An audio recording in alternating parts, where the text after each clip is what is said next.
This presentation goes over the ins and outs of the This I Believe essay, which is the next major essay that is due in this class, and your first introduction to me as a piece of formal and personal writing.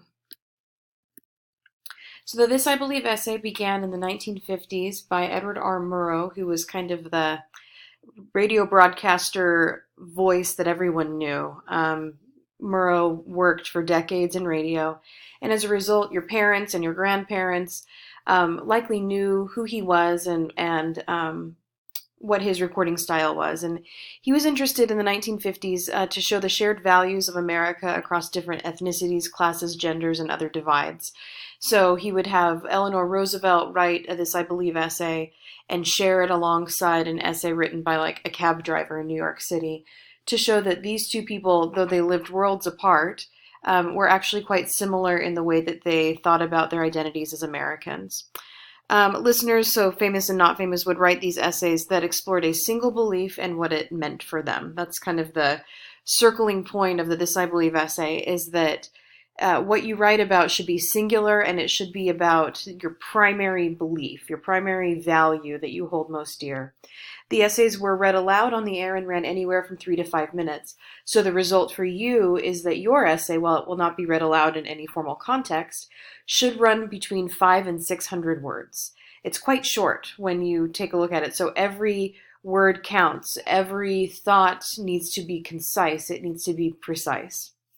And I recommend that if you go to NPR's website, that you take a look at the database that has decades worth of the This I Believe essay writing by, again, famous and non-famous people. This is a very common assignment, and maybe you've written a This I Believe essay before, but it's nice to go back if you're in that position and reassess your values, redecide what you hold most dear and what you believe in and why.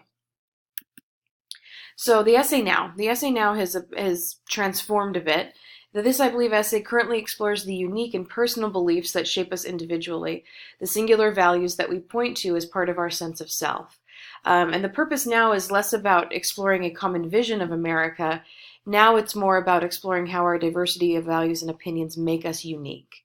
So it's not so much about showing me how you're all the same, but showing me the value of the differences that we hold and embracing that diversity of opinion and experience. So as a result, individual and carefully looking inward to keep the tone personal is a key feature of the 2019 This I Believe essay. It's about you and not about us. It's not about the second person where you say, when one believes in honesty, one should always do this. It's more about, when I believe in honesty, because I believe in honesty, this is what I do. So what to talk about? There are things to employ and things to avoid. You should obviously keep the significance personal. It's not about you in the essay. It's about the I in the essay, I should say, not the pronoun you, not we or us or them. In fact, you should never use the second person pronoun you in formal writing. It's terrible. You should employ thoughtfulness and care, who you are as a result of the beliefs you hold. So it's not just about saying, I believe in honesty over and over and over again, but you're saying, I believe in honesty. Here's what it means to me. Here's what it looks like. Here's where I have seen evidence of it in my life. Here's the big so what of believing in honesty. And of course, the focus. It's about the overarching idea or principle that governs your behavior, your ethos, your priorities. As far as things to avoid, don't give me impersonal or generalized beliefs. There should be no sweeping pronouncements of values that you apply to groups. It's just about the personal I. It drives the essay. Unthoughtful or unoriginal explorations. It's not really about what other people don't believe in and what you believe in or what you do. So sometimes students try to pit themselves against other audiences in this essay, and they'll say, for example, as we'll see later in this presentation, I believe in hard work because I think everyone else is very lazy, and it turns into a criticism of their peers who they perceive as not working as hard as them, when they don't really explore what hard work actually means. I recommend that you avoid generalized language or lists that explore a variety of beliefs and instead just pick one. Sometimes students will do the other thing, which is to say, well, I can't really believe in one thing, so I'm just going to give her kind of this long poetic list of things that I believe in, and they're all abstract ideas, like I believe in truth, and I believe in justice, and I believe in fairness for all. But there's no concrete language that, makes those things come alive for the reader. And as a result, it just kind of sounds vague. It sounds unclear, and it lacks the focus that a This I Believe essay needs to have. Now, there are some forbidden beliefs, and when I say forbidden, you'll see what I mean here in a minute. They are topics that should not go into the essay. Avoid groupthink or creeds versus kind of individual value formation. So political beliefs and identity politics are kind of the bear traps of this essay. And in a world that is increasingly political and politicized by everything, it's actually sometimes very hard for students to separate themselves from that, especially if they're very politically engaged. And I'm glad if you are. It's fine to be politically engaged and aware, but I'm not really interested in what the Democratic or the Republican or whatever other party you belong to believes in. I'm interested in who you are separate from your political leanings. You might ask yourself, what do your political beliefs demonstrate about what you value, for example? And that's a question you may want to ask if you can't get away from the politics of this essay.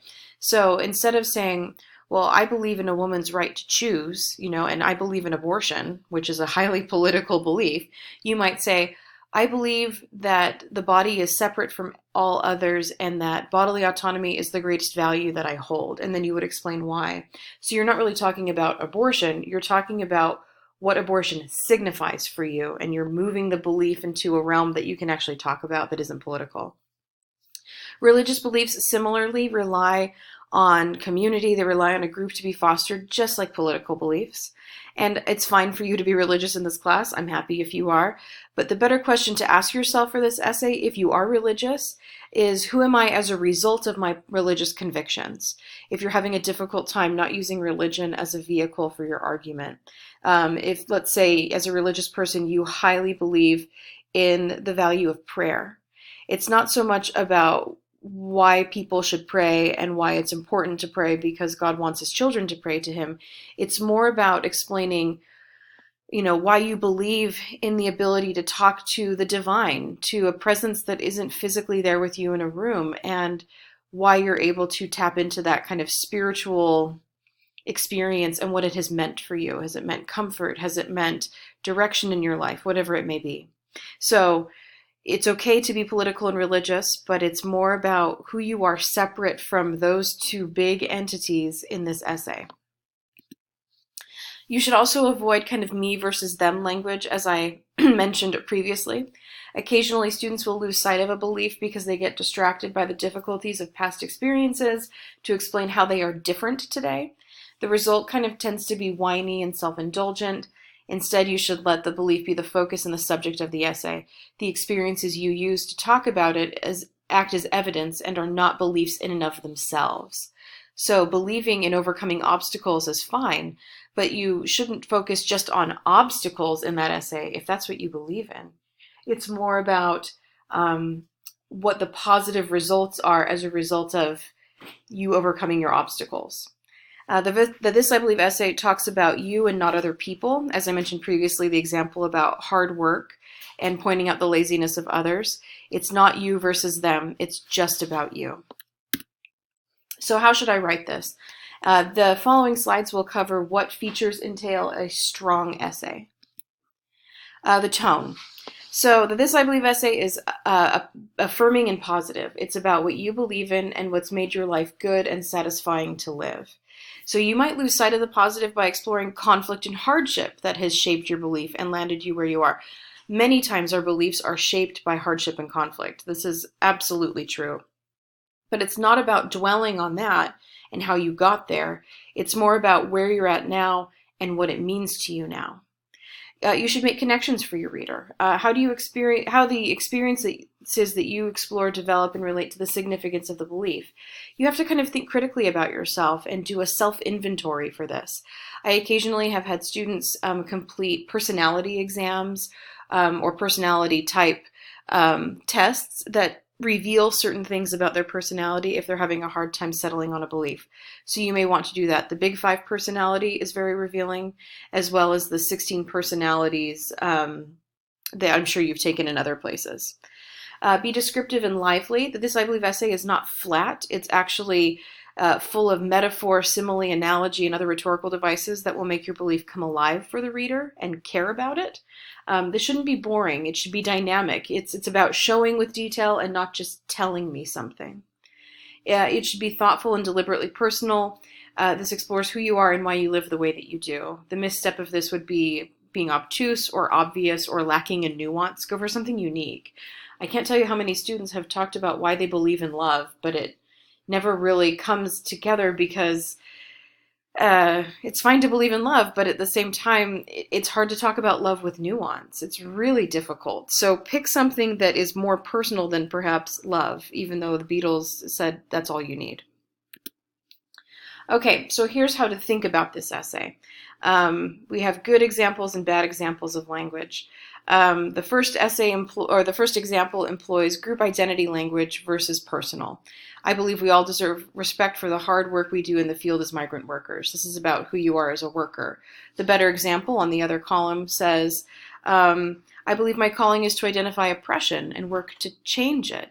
This makes it about you, not about the group, and it's more divested of group language and focus on personal ethos. I don't believe in religion, I believe in science is the next bad example. Okay, well that's really off-putting to read as the first out the gate sentence. Maybe try, I believe that the most important thing that makes us human is our ability to reason. And that is more appropriate as far as what you believe in as science, and you're not pitting science against religion and kind of being alienating with your language. The last one, I believe in the right to bear arms. I've had students write about why they believe guns are really important. That's fine. You can believe in the Second Amendment all you want, but it is a highly politicized issue. Instead, what a belief in the Second Amendment actually entails might be, on the other column, a belief in personal autonomy and independence, or the right to defend yourself. And that's what the focus of the essay should be, not about why guns matter, but about why it matters you should be allowed to defend yourself and your loved ones against threats. If you are still stumped, you can of course proceed to J. Christian Jensen's TED Talk for more ideas. He goes over how to tell a powerful story about yourself, but much of what he discusses in that TED Talk is highly applicable to the This I Believe essay. He makes 3 key points for material that goes into a good story, and I would say that it is something that you could take and insert as far as body paragraphs to support the belief that you're about to explore. Thank you for listening, and if you need further help, of course, feel free to message me or check other resources on the subject.